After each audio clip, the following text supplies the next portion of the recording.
What I'd like to do is ensure that it's done correctly. And to do it correctly, you can't write a plan for someone else that may come on and be as passionate as you are about it if you're not as organized. So I think what you really need to do is bring in some other people that have a similar passion for what we're dealing with.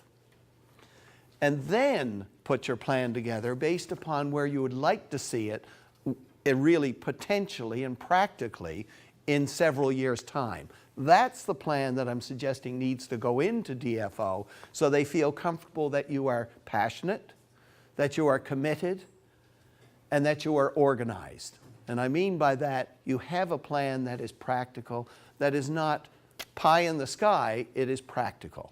So I think that's really what I'm trying to say at this point is do that first step of getting the organization in place. And that organization needs to include a good variety of people. Let me throw a few ideas out. Marketing expertise. Now, I know some communities might be very small and they don't have a lot of resources to work with. I accept that. These are only suggestions of the kind of expertise that will help you as you move forward. Not in the plan itself, but as you move forward. Accounting services or accounting expertise, bookkeeping expertise, someone of that sort can be a great addition to your committee. Maintenance, the idea of someone that understands property, understands assets, landscaping, someone in that area. The services of a lawyer or the support of a lawyer, and as a nonprofit group, often you'll find that they'll do that on a free basis. Not a lot of work, but the basic work to get you in place. And someone with insurance, safety, that area, that kind of knowledge. There are 5 areas that if you could identify someone from each of those and have them sit in the same room at the same time, you could probably move forward on this plan very quickly. But they need to be committed. They need to be passionate about it. The group should also ensure that right up front they have a commitment, and I mean a real serious commitment by letter from their municipality. That does not mean the municipality will buy or maintain at this point, but a commitment. Because if you get the council to say to agree to write you a letter to say, we support this group moving forward to get this lighthouse, that's going to go a long way for the federal government. And it's also politically going to be very important for them to follow up on that commitment. So I'm playing the game of the municipal units, sending a letter saying we basically support what you're doing. It makes it harder for them to say no later when you ask for more support. I think the key is to get some sort of letter of commitment from them that they support you in moving forward to get that lighthouse. It makes a commitment on their part to do something down the road also and support you as they going forward. Municipal councils are a key partner whether they are active or not.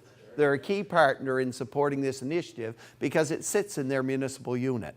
And down the road, they'll realize they must continue to support your efforts.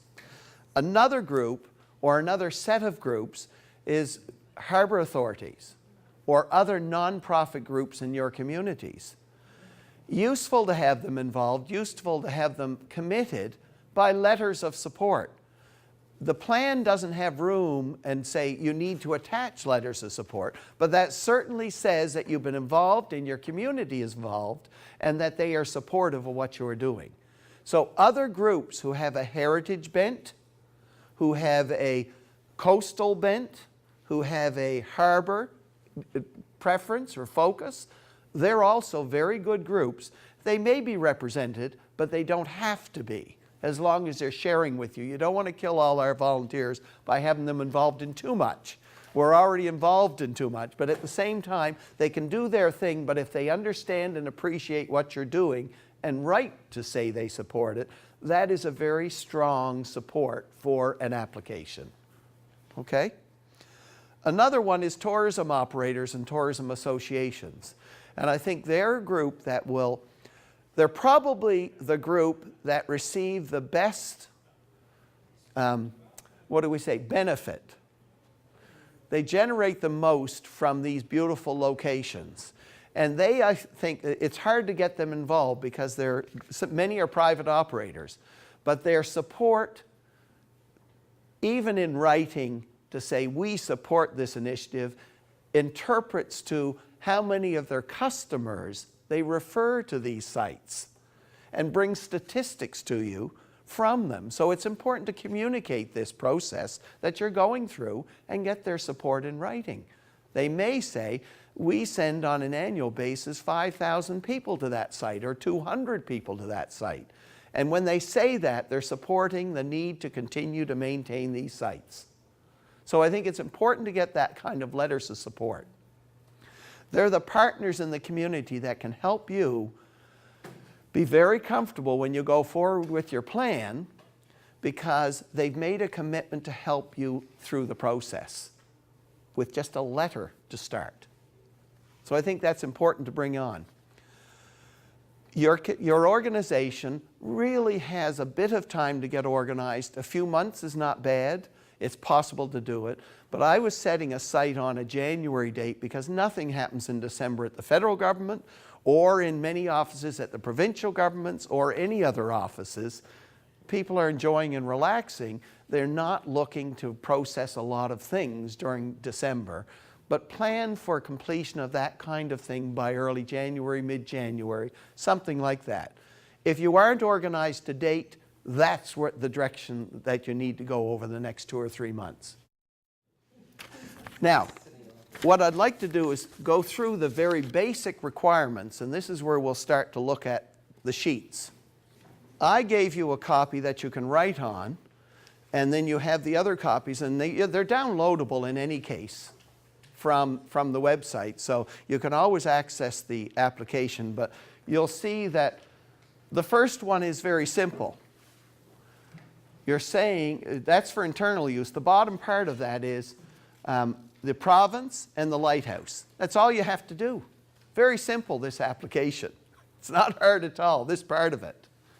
You're really identifying, and DFO and the contacts that John has mentioned will answer the issues up on top. If there's some sort of coding for that lighthouse, I'm sure that, John, your office can define that very clearly, can't they? This is not a difficult sheet. You need to identify a few things on this one. That one is a 5-minute job. The next one is the part that I've asked you to start with, and if you can complete this over the next month or two and have all of the titles and who you are and what you are, they're asking for who you are, your legal name, and you should really make sure you have the legal name and test that name with the provincial government. It costs to test the name to make sure that you can use that name. You should really use the legal name, not get caught up in putting something down you think will be approved until it's approved. So that's why over the next month or two you'll have a few steps to go through to complete that. It doesn't mean you can't make the plan, but this is a process that you'll have to go through over the next month or two, hopefully with your legal advice. Often lawyers will have the packaged set of bylaws. You go through them and say, I don't like this, I don't like that, I want a different year end, I want so many directors. There are only a few clauses in those that you need to change to allow you to get established and set up.